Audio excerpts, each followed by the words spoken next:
num assunto agora que mexe com a vida de todo mundo, né? Esse ano é ano de eleições. Todo mundo sabe disso. Ah, Juliana, agora no comecinho de outubro a gente vota para prefeito, para vereadores no primeiro turno, depois as cidades que tiverem segundo turno, a eleição acontece no comecinho de novembro. Então, mudou tudo, gente. Ontem o Senado aprovou uma proposta que, por conta da pandemia, atrasa um pouquinho o processo eleitoral. Nos falou em adiamento. Eu estou com o doutor Alexandre Melatti aqui, que é advogado, especialista em direito eleitoral, que vai nos ajudar a entender um pouquinho disso. Doutor, ontem o Senado aprovou essa transferência das eleições, que aconteceria no começo de outubro, no finalzinho do mês ou no começo de novembro, para... O primeiro turno foi para o dia 15 de novembro e o segundo turno para o dia 29 de novembro, no final do mês.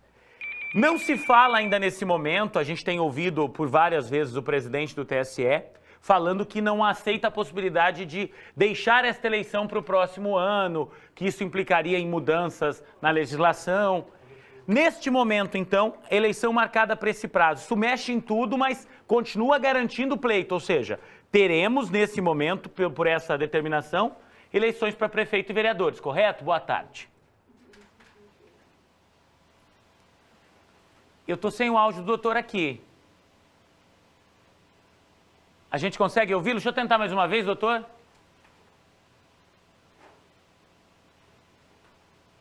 Dá uma olhada se não está mutado aí, doutor, no microfone, não. Tá ok aí? Então vamos fazer o seguinte, deixa eu só ajeitar as coisas ali para eu poder conversar com o doutor Alexandre Melatti, para a gente poder entender isso, né? Tem um montão de candidatos aqui na nossa região e muita gente está se perguntando, vai ter ou não vai ter eleição? Ontem, vem comigo aqui, Ronaldinho, existiam senadores que estavam defendendo até mesmo a prorrogação dos mandatos dos prefeitos, tá? Dos vereadores para mais 2 anos, aí em 2022 a gente teria uma eleição para prefeito, vereador, deputado estadual, deputado federal, senador, governador e presidente da República, uma eleição geral. Mas isso foi só uma proposta, não foi a que foi aprovada, tá? Ó.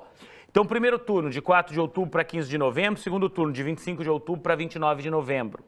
O período da propaganda na TV, aquela propaganda que entra bem no meio aqui do nosso balanço geral, foi de 30 de junho para começar no dia 11 de agosto.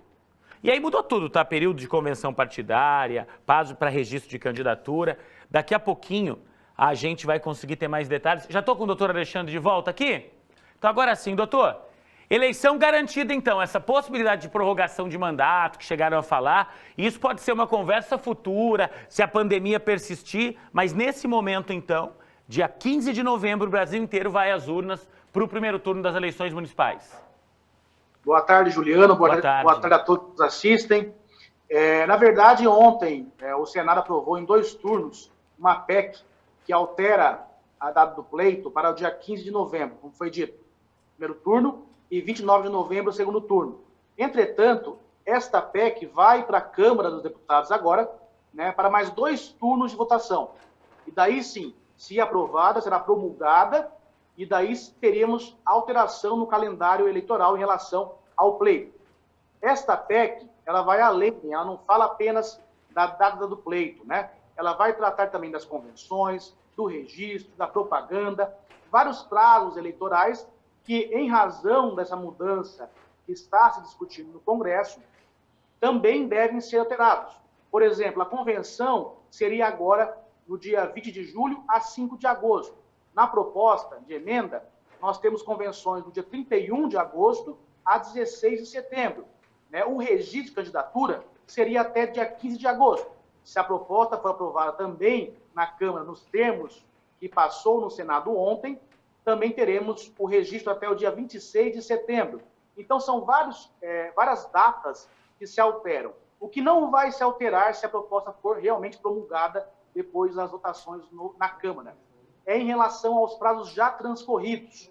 Então, se alguém está assistindo e pretendia se aproveitar de um novo prazo, por exemplo, de filiação partidária, não vai ter essa alteração por hora. Né? Lógico, os deputados podem alterar o texto da emenda, da proposta de emenda e incluir essa nova alteração. Mas o que aprovou-se ontem no Senado não incluiu, né, os prazos já transcorridos, ou seja... A gente terminou um prazo agora, doutor, no começo do mês de maio, para quem queria transferir o domicílio eleitoral, quem mudou de cidade, quem queria mudar o local de votação. Então, esse prazo que já acabou, não volta mais. Pelo menos Isso. pela primeira proposta aprovada no Senado. Exato. Se manter os termos da PEC 18, que se aprovou no Senado ontem, os prazos já transcorridos, como a filiação e como também a transferência de domicílio, não vai poder mais alterar. Já passou, já aconteceu, está perfeito. O que vai se alterar são os prazos que não transcorreram ainda. Por exemplo, no dia 4 de julho, é o prazo final, né, para o servidor público, a maior parte deles, que outros já tiveram que sair antes dos 3 meses, se desincompatibilizar do seu cargo, né, se afastar para concorrer ao pleito. Se o prazo, se a PEC for aprovada antes de 4 de julho, que é o que se pretende, que eu espero também, o que vai acontecer? Esse prazo vai ser jogado lá para frente, em razão de que o prazo usa como marco temporal a data do pleito. Então, se se adiou o pleito, também se adia o prazo de desincompatibilização, que é 3 meses antes, para a maior parte dos servidores públicos. Lógico. Doutor, a última eleição já foi uma eleição onde as redes sociais tiveram uma importância muito grande. Esse ano, eu tenho ouvido de especialistas que mesmo que a coisa amance um pouco mais, a gente não vai ter mais aquelas grandes concentrações de pessoas, pelo menos num curto espaço de tempo. Então, esse corpo a corpo dos candidatos vai ser cada vez mais reduzido. Isso deve aumentar a importância de Facebook, de Instagram, de YouTube, de Twitter, de TikTok, dessas redes sociais na campanha. Mudou alguma coisa com relação à legislação? A campanha nos aplicativos, a campanha nas redes sociais, ela pode começar a ser feita quando, se essa proposta for aprovada? A proposta, ela traz a data de início da propaganda eleitoral, tanto pela internet quanto a física, né, a presencial, que, lógico, isso vai depender muito das condições sanitárias. O que não se recomenda no momento é aproximação, tanto que a proposta já previu que a convenção partidária seja realizada por meio remoto, virtual, como isso aqui que estamos usando agora para nós nos conversarmos, né? Além disso, a propaganda começa dia 26 de setembro deste ano, caso aprovada a PEC de ontem, né? Nos termos de ontem.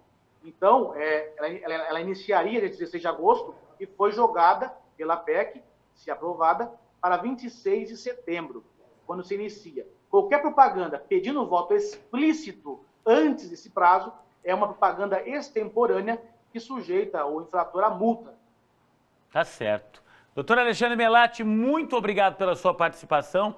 E vamos fazer o seguinte, assim que essa proposta passar pela Câmara Federal, que ela for promulgada e que a gente tiver, na prática, tudo certinho já, prazos, condições de campanha, o que pode, o que não pode, tudo isso definido, eu espero contar com o senhor mais uma vez aqui para que a gente possa esclarecer não só as pessoas que querem ser candidatos na nossa região, mas o próprio meu amigo, meu telespectador aí que pode denunciar e pode entender o que pode e o que não pode ser feito se alguém estiver praticando algum ato irregular. Posso contar com o senhor aqui na próxima semana? Perfeito, muito obrigado e pode contar comigo. Tá certo. Tá aí. É aquilo que eu digo sempre, tá? Quando tem alguma coisa nova aí, a gente vai buscar especialistas, tá? Para poder explicar, para a gente poder entender juntinho com você.